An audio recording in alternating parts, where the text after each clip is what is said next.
महानगरपालिका सार्वत्रिक निवडणुकीच्या पार्श्वभूमीवर प्रभाग क्रमांक 22 मधील शिवसेना उद्धव बाळासाहेब ठाकरे गटाच्या उमेदवारांच्या देवळी गाव येथे प्रचार कार्यालयाचे उद्घाटन मोठ्या उत्साहात व भव्य वातावरणात पार पडले। मान्यवरांच्या हस्ते मशाल प्रज्वलित करून प्रचार कार्यालयाचा शुभारंभ करण्यात आला। शिवसेना उद्धव बाळासाहेब ठाकरे पक्षाच्या वतीने प्रभाग क्रमांक 22 मधून निवडणूक रिंगणात उतरलेले अधिकृत उमेदवार केशव सीताराम पोरजे, योगेश सत्यभामा लक्ष्मण गाडेकर, संजीवनी संजय हांडोरे आणि वैशाली प्रबोध दाणी यांच्या प्रचार कार्यालयाचे उद्घाटन खासदार राजाभाऊ वाजे, उपनेते दत्ता गायकवाड, माजी आमदार वसंत गीते व माजी आमदार योगेश घोलप यांच्या उपस्थितीत संपन्न झाले। या चारही उमेदवारांची निवडणूक निशाणी मशाल आहे। यावेळी बोलताना उपनेते दत्ता गायकवाड यांनी सांगितले की सत्यभामा गाडेकर व केशव पोरजे यांच्यासह चारही उमेदवारांनी या प्रभागात भरीव विकास कामे केली आहे। त्यामुळे येत्या 15 तारखेला मशाल या निशाणीचे बटन दाबून चारही उमेदवारांना प्रचंड मतांनी विजयी करण्याचे आवाहन त्यांनी केले आहे। माजी आमदार वसंत गीते यांनी आपल्या भाषणात उद्धव ठाकरे यांच्या मार्गदर्शनाखाली या चारही उमेदवारांनी प्रभागात सर्वाधिक विकास कामे केल्याचं नमूद केलंय। 80% समाजकारण आणि 20% राजकारण हा बाळासाहेब ठाकरे यांचा विचार अंगीकारून हे उमेदवार काम करीत आहे। देव, देश व धर्म यांचे पालन करत एकनिष्ठ राहून पक्षाशी बांधील असलेले हे उमेदवार फोडाफोडीच्या राजकारणातही ठाम उभे आहेत। त्यामुळे त्यांना प्रचंड मतांनी निवडून देणे ही जनतेची जबाबदारी असल्याचे त्यांनी स्पष्ट केले। प्रभाग क्रमांक 22 मध्ये वडनेर येथील वारकरी चौकाचा विकास, विहितगाव व वडनेर येथील जलकुंभ, मुलांसाठी अभ्यासिका व वाचनालय यासारखी विविध विकास कामे करण्यात आल्याचा उल्लेख करत हे उमेदवार खऱ्या अर्थाने सेवाभावी नगरसेवक असल्याचा विश्वास मान्यवरांनी व्यक्त केला। प्रभागाचा सर्वांगीण विकास आणि नाशिक महानगरपालिकेत शिवसेना उद्धव बाळासाहेब ठाकरे पक्षाचे अधिकाधिक उमेदवार निवडून आणण्याचे आवाहन यावेळी करण्यात आले। कार्यक्रमाच्या शेवटी उपस्थित मान्यवर व कार्यकर्त्यांचे स्वागत करण्यात आले। परंतु उत्साहापेक्षा अतिउत्साह जास्त दिसतोय। कोणता पक्ष, कोणते उमेदवार, कोण नेते, कोण कार्यकर्ते हे अजूनही मला समजत नाही। आणि म्हणून आपण प्रचार कोणाचा करायला जातोय, आपण का बरं करतोय, लोक आपलं ऐकायसाठी का बरं येत आहेत, याच्या पुढे सुद्धा प्रश्न निर्माण होतोय। परंतु ज्या शिवसेना प्रमुखांनी या नगरपित्यांना नगरसेवक केलं, त्या नगरसेवकांच्या निवडणुकीसाठी एवढा अट्टहास का बरं होतोय, याचा जर आपण विचार केला तर मन सुन्न होतं, मती गुंग होती। ज्यांनी वर्षानुवर्ष लोकांची सेवा केली, ते पद असो वा नसो, त्या माझ्या भगिनी सौभाग्यवती सत्यभामाताई असतील, आमचे बाचे आता उमेदवार आहेत योगेश भाऊ गाडेकर, ते असतील, असतात। परंतु एक पातळी धरून निवडणुका व्हायला पाहिजे। वैयक्तिक राग, लोभ, द्वेष, मत्सर हा बाजूला ठेवून निवडणुका व्हायला पाहिजेत, प्रचार व्हायला पाहिजे। आणि तसं होताना आता दिसत नाही। आणि म्हणूनच हा अट्टहास आपला सर्वांचा चाललाय की सुसंस्कृत लोकांना आपण निवडून दिलं पाहिजे, जे काम करतात त्यांना निवडून दिलं पाहिजे। सामाजिक असेल, राजकीय असेल, धार्मिक असेल, हे चारही उमेदवार त्या कामांमध्ये माहीर आहेत होते। आणि हा जनसमुदाय जर या ठिकाणी बघितला, हे सगळे मतदार आहेत, बाहेरून आलेले नाहीत। राजा या ठिकाणी आम्ही जे घडलो ते घोलपनाना असो, मी असो, या देवळाली गावची आमची जुनी आठवण येते. इथं आलं की केशवरावांची आठवण येते. ही जी दाढी आहे ना, केशवरावांची दाढी होते म्हणून आम्ही दाढी ठेवायला लागलो संपूर्ण जिल्ह्यामध्ये. समोर एक छोटीशी टपरी होती, तिथं बाजूला सायकल दुकान होतं आमच्या एका शिवसैनिकांचं. 70 वय बाबूबाई, आजही कधी कधी भेटत. तिथं आमचा देवा कार्यालय प्रमुख होता, गुरु. आजचा राजकीय सगळा आराखडा बघितला, राजकारण चिखल बघितला तर किळस या सगळ्या गोष्टीची येते. यांनी तुम्ही उल्लेख केला, केशवनी केला, योगेशनी केला. कोणीतरी बाई फिरते, घरोघर जाते, आरोप प्रत्यारोप करते. पण बाळासाहेबांनी आम्हाला आहे ना, रडायचं नाही लढायचं शिकवलेलं, हे लक्षात घ्या. 80% समाजकारण आणि 20% राजकारण. की या प्रभागामध्ये ज्या पद्धतीचं काम केशव तात्या असतील, योगेश असतील, आदरणीय दानिताई असतील, संजीवनी हांडोरे असतील, त्यांनी अतिशय चांगल्या प्रकारचं काम या भागामध्ये केलेलं आहे. केवळ काम नव्हे तर सर्वसामान्य लोकांच्या सुखदुःखामध्ये ही मंडळी सातत्याने जात असते. त्यामुळे मी निश्चितपणे सांगतो की 16 तारखेला यांचा विजय झाल्याशिवाय राहणार नाही. आहे, राष्ट्रवादीत होते, शिंदे गटात गेले आणि त्याच्यानंतर 22 प्रभागामधून निवडणूक लढवण्याचं माझं जेव्हा ठरलं तेव्हा मी असंच प्रचार करत करत करत फिरत होते, माझं कुटुंब आणि मी.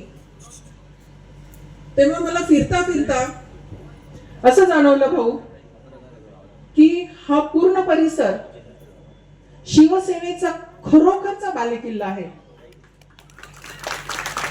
कारण का, इथे जे माझे बंधू आहे ना, मी स्वतः, मला सगळं माहिती आहे. हे कधी कितीही मोठे मोठे आमिष आलेले मी माझ्या डोळ्यांनी बघितले, पण ते कुठेही हल्ले नाही. इतकंच काय, मी पण त्यांना बोलले होते की भाऊ माझ्या बरोबर या ना, तरी बोलले नाही. आम्ही एक वेळेस हारू, निवडणूक जिंकणार नाही, पण तरीही आम्ही कुठेही जाणार नाही. त्यांनी कामं केली.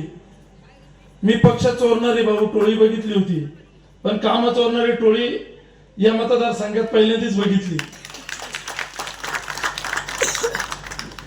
इथे राजाभाऊ वाजे साक्षीदार आहेत.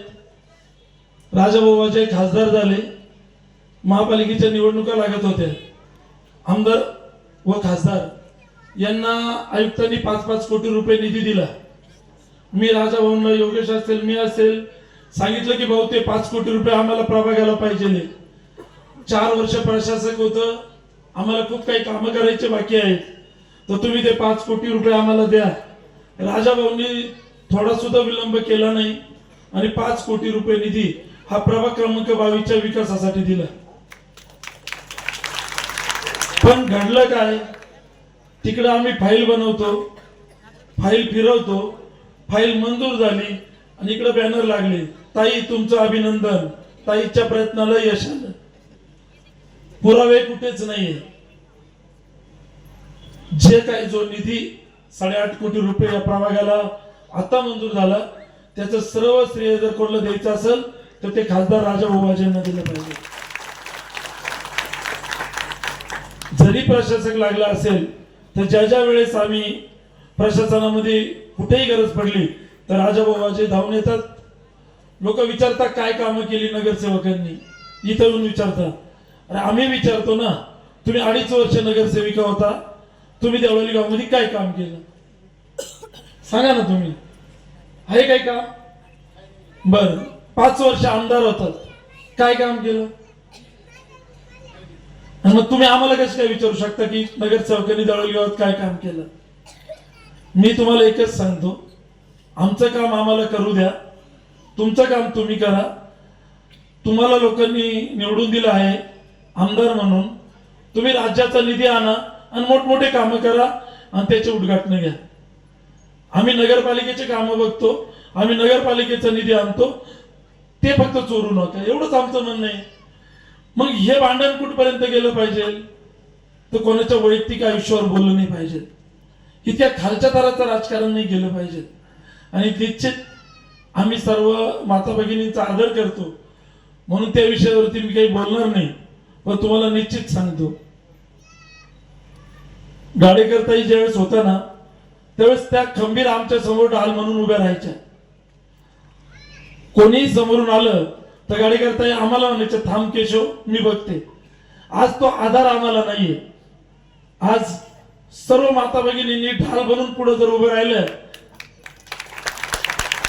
तर निश्चित योगेश असेल, मी असेल, दानिताई आहेत, आमच्या संजीवनीताई आहेत, या प्रभागाच्या विकासाला आम्ही बांधील आहोत. मैंने एकच सांगेल कि जिनके घर शीशे के होते हैं वो दूसरे के घर पे पत्थर नहीं फेंका करते.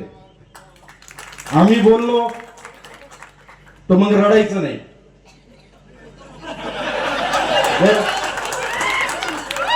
पण आम्हाला पण आहे इतिहास भूगोल, आमच्याकडे पण आहे. लहानचे मोठे इथंच झालोय. आम्ही काय 40 गावून आलेलो नाही. आणि नगरसेवक जो इलेक्शन लढत असतो, जे आमचे उमेदवार आहेत ते त्यांच्या हिमतीवर लढत आहेत, त्यांच्या मेरिटवर, त्यांच्या कामावर इलेक्शन लढत आहेत. कुठलंही काम असो, कार्यक्रम असो, धार्मिक असो, विकास काम असो, अशी हे भव्य काम केशव तात्याचे कार्यक्रम तुम्ही बघितले, योगेशचे बघितले. बालाजी देवस्थानचा विषय जयंत मामांनी मगाशी सांगितलं. इथं आमचे संजू भाऊ आहे, जीवाचं रान केलं, रक्ताचं पाणी केलं त्या माणसाने माझ्यासोबत. आज त्यांना निवडून आणण्यासाठी सुद्धा त्यांनी जितके कष्ट घेतले त्या कष्टाचं फळ त्यांनी भोगलं.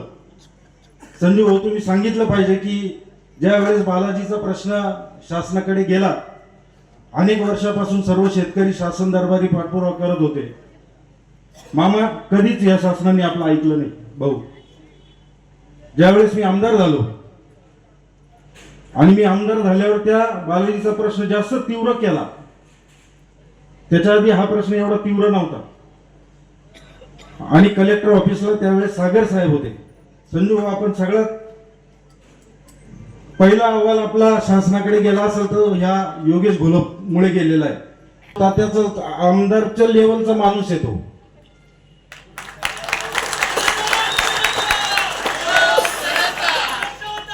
आणि ज्या वेळेस विधानसभेला एक पक्ष म्हणून केशव तात्या असेल, योगेश असेल, यांनी जे जीव तोडून काम केलं, देवळी गाव असेल, विदगाव असेल, सर्व कार्यकर्त्यांनी, वडनेर असेल, जीव तोडून काम केलं. आणि आपण ती इलेक्शन निवडून सुद्धा आलेलो आहे. कारण हे चिटिंग करून निवडून आलेले, हे निवडून आलेले नाही, हे ईव्हीएम घोटाळ्याने निवडून आलेले. बरं, निवडून आले, त्यांना आश्चर्य झालं की आपण निवडून कसं आलो. 2 महिने तर तेच कोमामध्ये होते. आणि जे काम यांनी बसवलं होतं त्या कामाची खुन्नस, तात्या, ही खुन्नस काढायचं काम हे तुमच्या मागे लागलेलं आहे. विरोधी पक्षामध्ये त्यांचे 4 उमेदवार आहे, कागदावर 4 आहे, पण प्रचार एकच उमेदवाराचा चालू आहे.